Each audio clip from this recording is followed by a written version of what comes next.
So hello, and thank you for joining me again for Share Your Story today. I am chatting with Garrick, who is in Queensland, Australia. So thank you for joining me, Garrick, and thank you for volunteering to share a little bit about your story and what it's like to be a man for you. So if you want to introduce yourself, Garrick, and then I can ask questions along the way. Yeah, hey, I'm Garrick, based in southeast Queensland.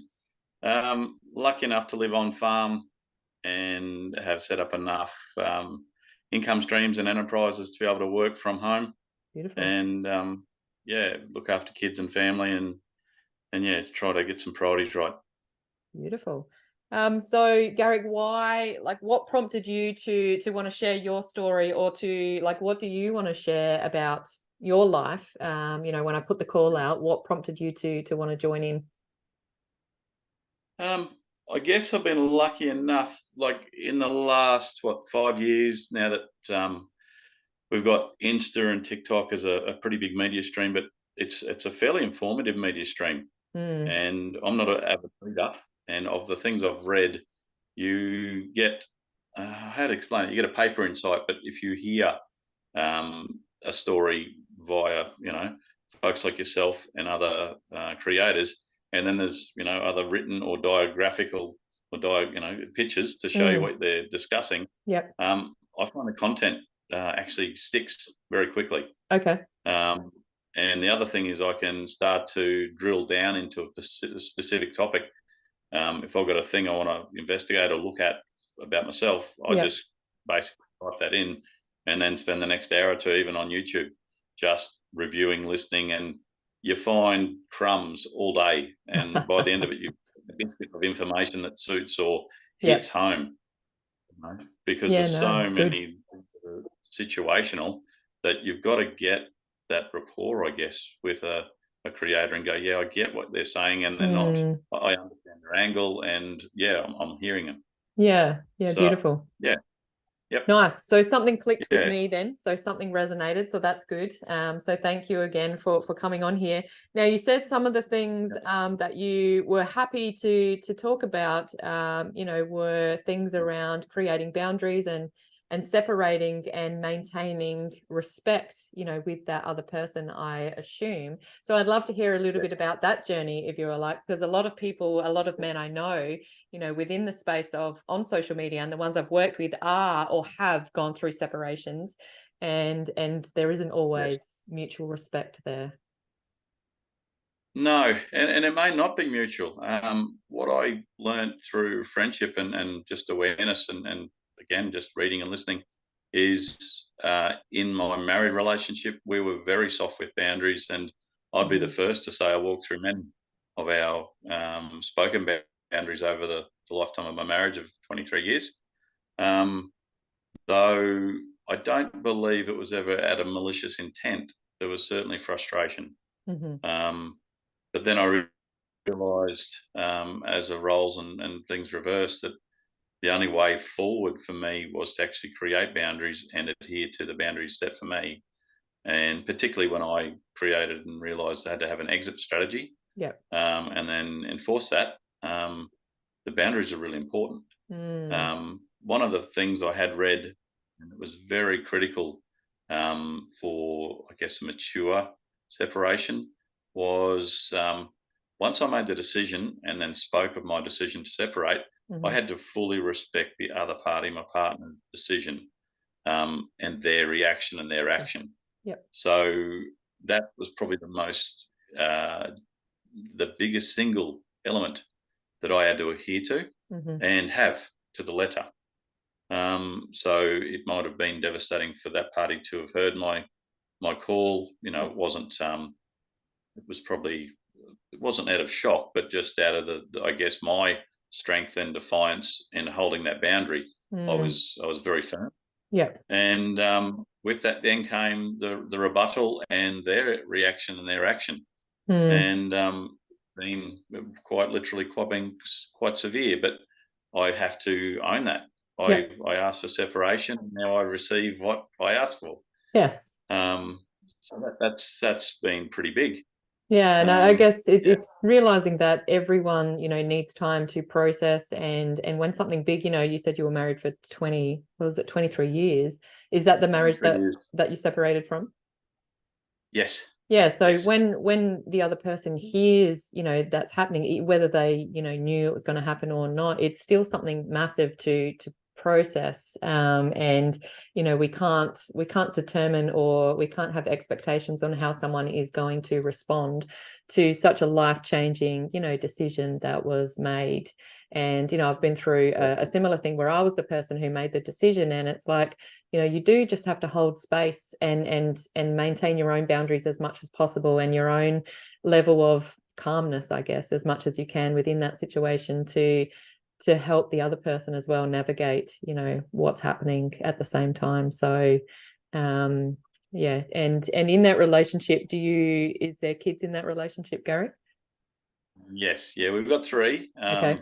Ultimately, my partner's relocated, and my youngest daughter has Okay. relocated. Mm-hmm. Again, that was probably never part of any scenario spoken to me in counselling as a potential, fallout, I Mm-hmm. guess. And that was probably another gem of information again from media. I follow another lady. She spoke of, and something men might not even factor in. And we have hierarchies within relationships. Mm-hmm. And as my relationship deteriorated, the actual my wife, by my own determination, started to step away or outside our marital partnership ring. Yep. So she was basically, by action, I basically placed her further and further away from herself. Mm-hmm. And um, it was important to see that that was a concept, because men, I know, like, the suicide rate's so high, but the reason being is we're so emotive and so heart driven, and we're still so close by the nature of the marriage and then by the blood of the children. And Mm. we aren't, then, as the separation is actioned and finalised, that you then have to actually relocate those people in their relationship boundaries further away from yourself. And it's actually really healthy to do. Mm-hmm. So my daughter and my wife, I now regard as the same circle of friends as my cousins Okay. and my nieces in law. So they aren't direct day to day contact. They don't know my private life, Mm-hmm. but I respect everything about them. Their blood, love them to bits. When I do communicate with them, it's always civilly and cordially. But I had to do that mainly for my daughter. Like, my daughter chose at Christmas time to relocate. Um, it came as a shock, but if I hadn't processed her away from my physical being, yeah, I can see what happens. They just carve you up. You think about it every single day and the reasons why, and you don't get out of your headspace. Mm. So Um, is that I when had you booked a session with me, you said something about reestablishing roles of people in your life. Is that what you're doing? You're reestablishing their roles? Absolutely. Yeah. Yes. Because if you hold on too Um, tightly, which, I mean, I don't know how old your daughter was when she relocated, but I'm assuming it can be very tricky at any age. If you hold on yes. so tightly, and I think that's what you're saying, is like that's where men's mental health, really starts to deep dive. Because if your whole life purpose, and I've talked to many men about this, if your whole life purpose is your wife and children, and then the relationship Yes. ends, what have you got to hold on to if you don't then create Absolutely. some sort of change within yourself or the roles of those people in your life? Absolutely, Yeah. absolutely, and it was a very pivotal conversation with one of my sons, because he and my daughter's 10. Hmm. He and my daughter were pea in a pod, like two best friends, and he was really taking a hard time. And I explained that, quite realistically, she's made a choice at 10 Mm. to go and change her location. I said, but in all reality, at 17, 18, 19, or 20, she would have done the same thing, and we would have, with grace, absolutely, allowed that and said, good luck. Yeah. I said, so we've got to really factor in that, these are choices, and it's her choice to relocate.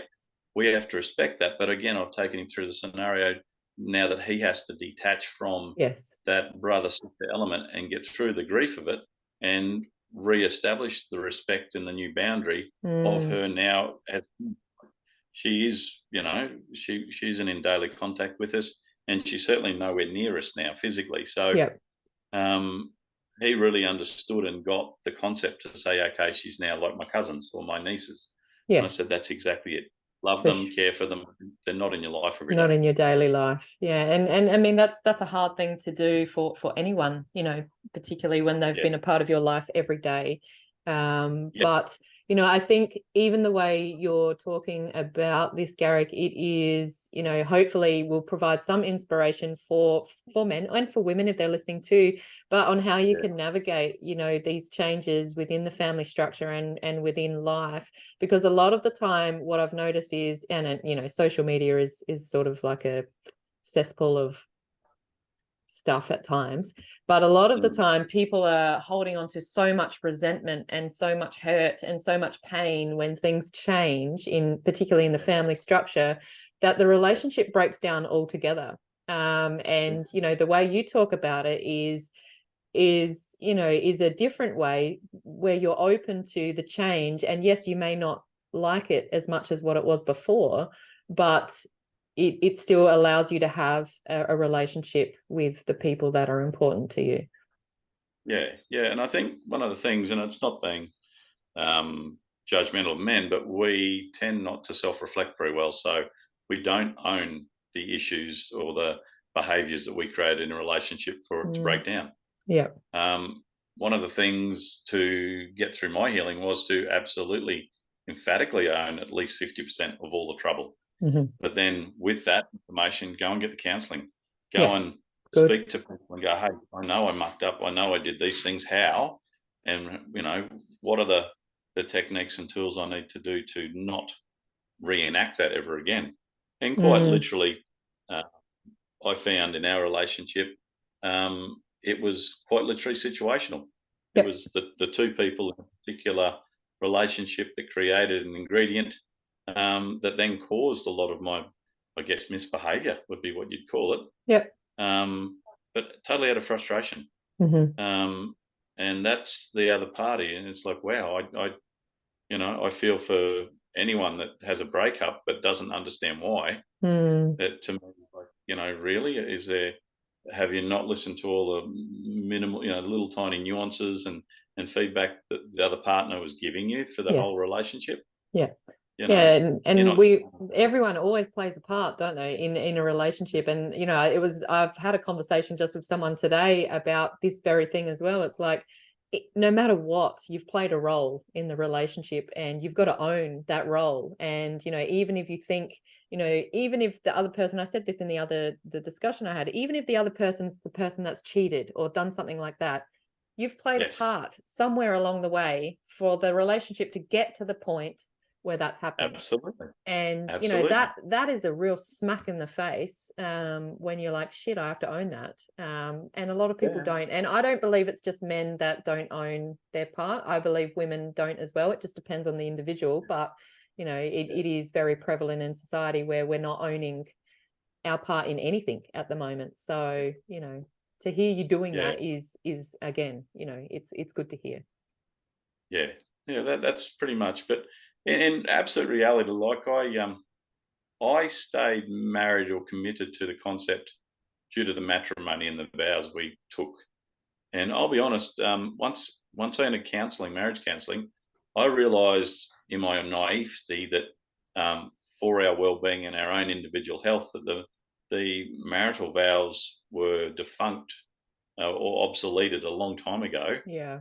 And really, health, your mental health and your well-being comes as a paramount, and it's not anything you're taught or shown. And that's what shocked me, I guess, is I held on way too long before even getting support.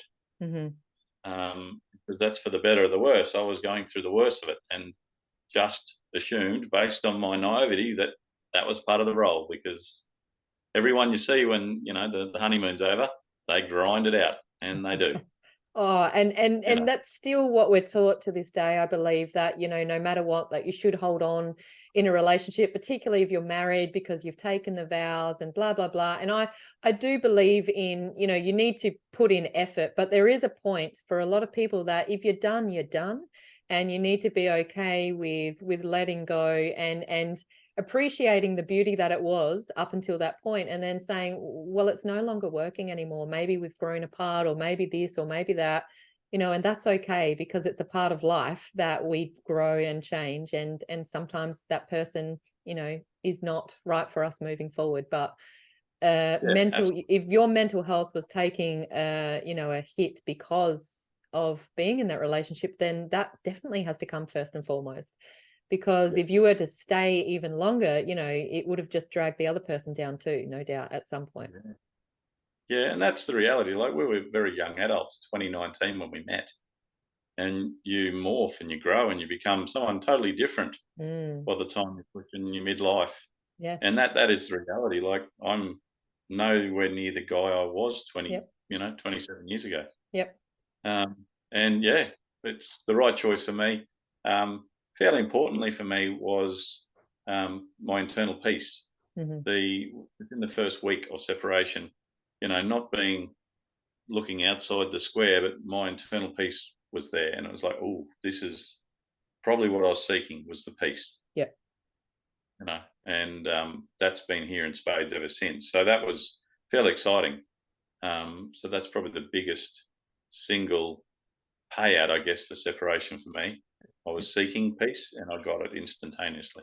Yeah, beautiful. And again, I only because of what a lot of the sort of narrative is out there at the moment, it doesn't sound like, and I don't know if you're dating or anything now, but it doesn't sound like you're closed off to women altogether because of this relationship breakdown. Yeah, and good, because I wanted to just touch on that just in case, because a lot of men are like, relationship breakdowns, bang, no more women ever. No. Yeah, I get that. I'll be honest, I probably wouldn't enter marriage. They would have to be very special, and Napoli Bathingweight isn't available. So, it's just not happening. Fair enough. So, that's the reality. Yeah. And I think, like, as we get older, and it's like, it does a piece of paper matter? I don't know, maybe it does to some people again moving forward. But I think, what I'm finding is, as you get older, it's like you appreciate people for who they are, their values, their beliefs, their morals, all of that type of stuff. And if you're both committed in the relationship, well, then great, then it works. So I don't know. Absolutely. Probably the biggest thing in reflection for me is there's been some big moments. Like, there's that saying where there's 12 men sitting around a boardroom looking at an elephant, and each is telling his side or his view of what he's seeing of the elephant. Yeah. And quite literally, in the 18 months of separation, I've been able to reflect on many situations that were pivotal. And yeah, I've had 180 degree, 360 degree views on many of them. Yeah. You have the time you get out of the emotion of it, and you start to see things, critically again, and then you can come from the other person's point of view and go, okay, with that filter, I can see why you come up with that concept, etc., etc. So good. So see it from another perspective. And honestly, I think that's what we're lacking in society today, is the ability to see something from someone else's perspective, whether it be a man's, a woman's, or just, someone, an individual, and have empathy for what they're experiencing from their point of view. It doesn't make yours wrong. It just makes theirs different. And that's a truly powerful thing to be able to do as an individual, is to put yourself in someone else's shoes and say, okay, this is what they experienced, and that's okay too. So I love that, and thank you for sharing that. You did say, so therapy, you touched on a little bit. Definitely reach out. It sounds like you're an advocate for therapy if needed. Reach out. Absolutely. If people need it, men, Absolutely. if they need it. And it might not be like, and this is a crazy thing, a lot of men probably shy away from it. They might think they're going to be judged. In my case, I was advocated, and it was like, oh, I wasn't expecting to have conversations where, the therapist sits there and goes, hey, you've done the right thing. I can see why. And I now see the bigger picture of why you were dealing with certain things. And it's like, wow, I'd never had that clarity. Yes. And yeah, it wasn't all doom and gloom. And nor had I expected it to be that. As I said, I'm more than capable of working on a half dozen things I was needed to work on, but I worked on them quickly. Yep. And as a committed man, I committed to stopping a lot of behaviours instantly. Mm. And it's like, right, that's that. I've done with that, and that belonged to a previous person, a previous version of me, a previous relationship. I don't bring it forward. Yep. And I'd hate to say it, but a lot of the time, my worst behaviours were triggered. So it was a triggered response, and it's like, wow, I know I'll never put myself in that situation going forward. I'll never be that enticed or that pressured or whatever that is. And that's my personal thing, is because, hey, I'm single now. I can, and again, increase my, I suppose, expectations, my view on how I'd like to relate with others, and how I expect to relate with them as well. Like, my version of myself now, probably double the guy I was 2 years ago. Yep. And want to keep growing on that. Like, that's the reality. Like, good. Yeah. Can I ask what age group you're in, Garrick?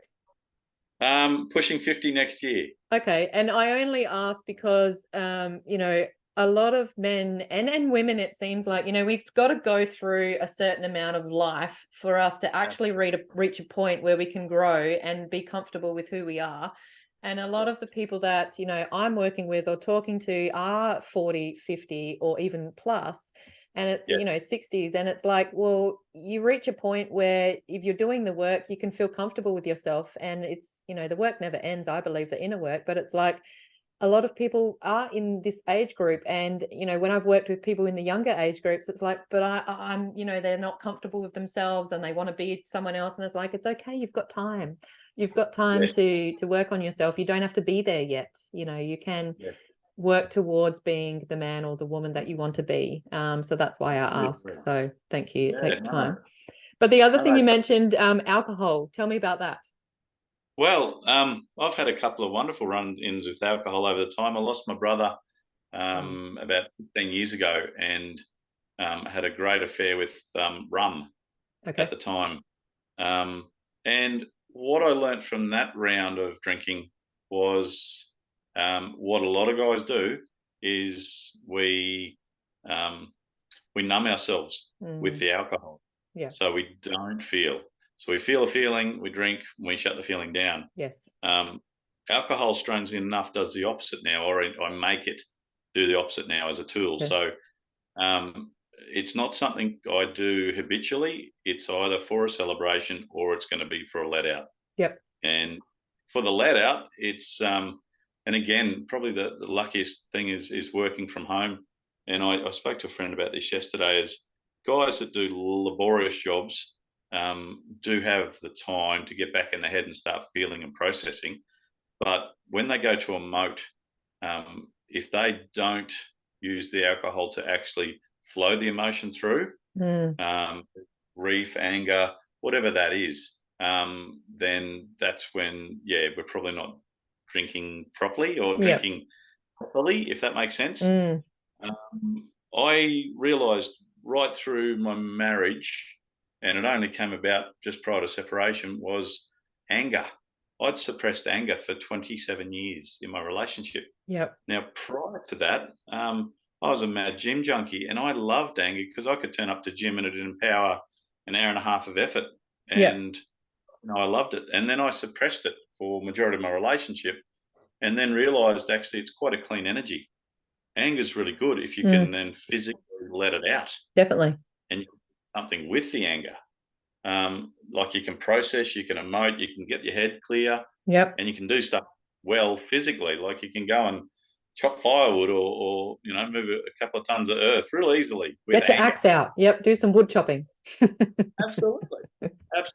But and that was one of those emotions that I ran away from all those years, and it's like, ooh, it's actually a very clean form of energy now. And so this is very common, again, from the men that I've spoke to, is that they have suppressed anger. And, I think it might, and I don't know what your perspective is, but in my perspective, it feels like because if a man is to get angry, you know, it's almost like it's that instant sort of, you know, toxic behavior that they get judged for being angry, but actually you're allowed to be angry. It's you know, as long as you're not going and being abusive and things like that, anger doesn't equal abuse. And that's what I, No, you know, it try to doesn't. talk about.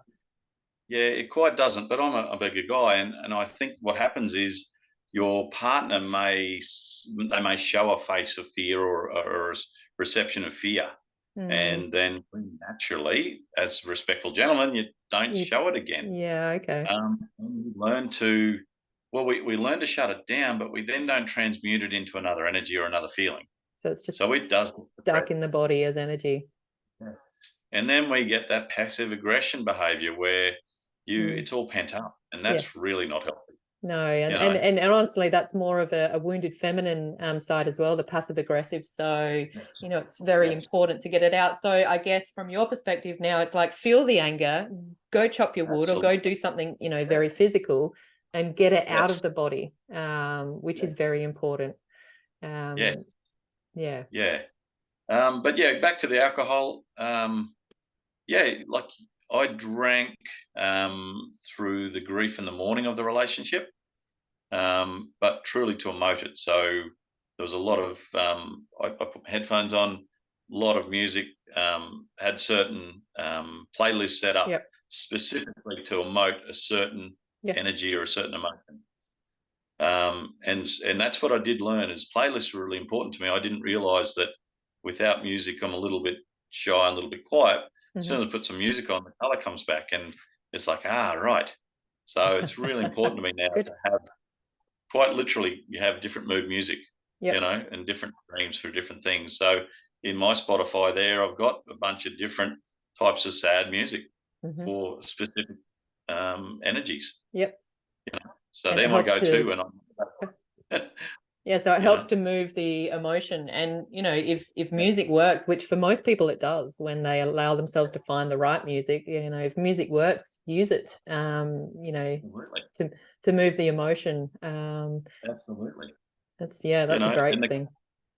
the alcohol really for me is truly to induce crying. Okay. That's to get into a private space, and I normally go private. I'll get outside or Yep. away from the kids, and get to a point where you can actually sob properly, and it Good. comes out, and it's not controlled, and it's unreal. It just you release it all, And and so as a man, like, and I just want to yeah, just highlight this, as a man, he's saying he's crying. So please note, if you're listening, this is good, because a lot of men still think that crying is not for men. It is. But obviously you said you do it in private, which is, you know, yes, that's good, whatever you need to yes, do, but you're releasing the energy through tears, and that's okay. yeah, exactly, Yeah. exactly. And that's its purpose.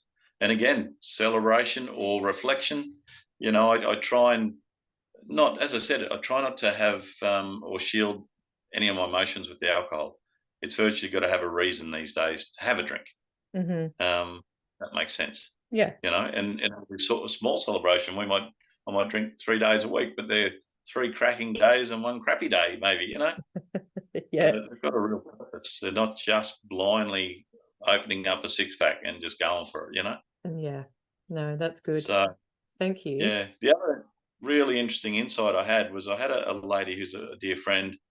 Um, I used to suffer a lot of anxiety and a lot of depression, and I Okay. don't know, just just the bloodlines. I'm Irish, and Irish love that lovely depression. And the Yeah. anxiety, I think, was just a conditioned environmental thing. Hmm. Um, but what I was told, and it's been a beautiful tool. I've used it for probably every bit of 600 days now. I was told that there was an American Native American tribe, Hmm. and back in their heyday or their reign, they believed every single day they lived was actually a life, and they actually felt that when you fell asleep because you went unconscious and had dreams that you actually died, but the following day you're reincarnated. Okay. So they treated every single day as its own life. Now, with that, then became an incredible level of responsibility and positivity. So the deal was they'd learn from their mistakes, they'd apologise within the 24 hours of any bad doing or wrongdoing, and they wouldn't carry any emotion or sadness or depressions feelings forward. Mm. And it is the most incredible single tool I have put together. Okay. Within 2 or 3 weeks, it literally shut down any anxiety and depression I had, because I basically dealt with myself that I couldn't carry it forward. And because I was dealing with the day as a life at a time, I became ultra responsible for my own behaviour within each and every day. And I still, I'll have the odd dalliance or stuff up, but I now actually apologise near instantaneously to whom I then grieved. And rarely do I let that carry overnight, only if I can't communicate with someone, and it tears you up. So it's actually one of the first things that wakes you up the next morning, Yeah. and it becomes a driving force. So the 2 or 3 times I haven't been able to fix something overnight, wake up the next day, as soon as you got contact with that, hey, listen, sorry I stuffed up yesterday. I did this and that, and I won't do it again or whatever. But they may not even see it as a real thing, but it's real to me. Yep. And what I find, as soon as I put that to bed, then all that noise stops again. Mm. So because I'm being so, It's like you're just wiping your virtually slate clean every day. You're wiping your conscious clean every day. Not by Yes. avoiding though. That's what I want to point out. Not by avoiding, but by actually like tending to what you need to tend to every day. Every day. Yeah. Exactly. And the strangest thing is what I learned, and we all do this. You wake up some days and go, Christ, it's groundhog. It's so groundhog. Yeah. Yes. And you just go, wow. But the reality is, it's like, yeah, if you actually treat it as one and only, Yes. it turns the whole show around. And It you does. realise that I don't have to deal with the 12 to 18 hours of consciousness I've got today, and that's it. Yes. I can plan for tomorrow. I've dealt with yesterday. I don't carry any of the burden forward from yesterday. Good. So I've only got now, and only got Yeah. my thoughts and my thinking and actions now. And it's Mm. been the single most powerful thing I've brought forward. Oh, that's amazing because, well, as you said, life can be pretty monotonous at times. And if you're Yeah. carrying burdens from, yesterday or like 2 years or 10 years ago, it's like, whoa, it's going to get heavy and, you're going to get weighed down, and you're not going to be able to live as your authentic self if you're carrying the baggage of the past all of the time. So Exactly. wipe it clean every day. That's amazing. I love that. Yeah. Definitely. Yeah. So, it's really powerful. As I said, I'm not immune to stuff ups, but I own them, and I own them quickly. Good. Yeah. Sometimes out of your mouth, sometimes out of your hands. You go, oh wow, what? And look, we're human beings, so there's always going to be something that we do or say, and it's like, oh shit, I shouldn't have said that, or shouldn't have done that. But if you own it, like it's not that, it's not that bad. It's just like, yeah, I did that. And I try to teach that to my boys. They're only 4 and 6, and I'm like, if you did something, just own it. Like, who cares? Just say you did it. Don't pretend you didn't. I hate that. Yes. So that's been the most, the single beautiful most tool I've been given. Beautiful. Is that. So yeah, I love that. now within 100 days, quite literally of taking that on, I was totally a different man in all things, all thoughts, all actions. Yeah, Beautiful. it was wonderful. I love that. Well, thank you very much for sharing that, Garrick. Just before we finish, I don't know, that was something that you wanted to share, but is there anything else you wanted to share before we finish up on the recording? No, I really appreciate what you're advocating as far as men and men's wellness. I don't think there is enough, I guess, out there. And where I come from in the country, like my dad, men out here become less spoken and more stoic. Absolutely live via their actions. Yeah. Very few words, and their actions become so clean and succinct that they look like they're doing less, but they're just very efficient. Okay. And it's a funny thing, but we've got this society of guys that are getting, as I said, spat out of marriage and relationships, and they need some tools and support to know that there's a light beyond that entity of themselves. And I just think, we've just got to have more support and more care and just more tools. Yeah, definitely. And I think just opening up the conversation like this is so important, because, you know, men are less likely to be on social media talking about stuff than women. You know, women are a lot more prevalent on all levels, because women just talk more usually, or share more. But, you know, opening it up and allowing you know, things to be shown from both sides, and to show men that, you know, if you can do it, well, they can do it too. And, you know, I think that's really important. And to learn from other men, you know, just from these conversations. Like every day I've had a conversation for the last couple of days with someone, and it's like, I have learned so much, you know, from these conversations. So I just hope that, you know, even if it's one other man or woman, it doesn't matter, that learns something from this, you know, then my job is done. And, you know, I love it. So thank you. It's been great. So the other wonderful tool to probably finish off on is I've got Notepad on my phone. So quite regularly I write, and I didn't know what I was writing, but I showed friends and they said it's poetry.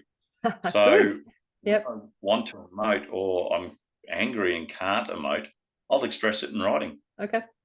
So, you know, pain particularly and grief comes out wonderfully in words. If you can just write the situation, put it on paper, it's done. You know, it's out. Yes.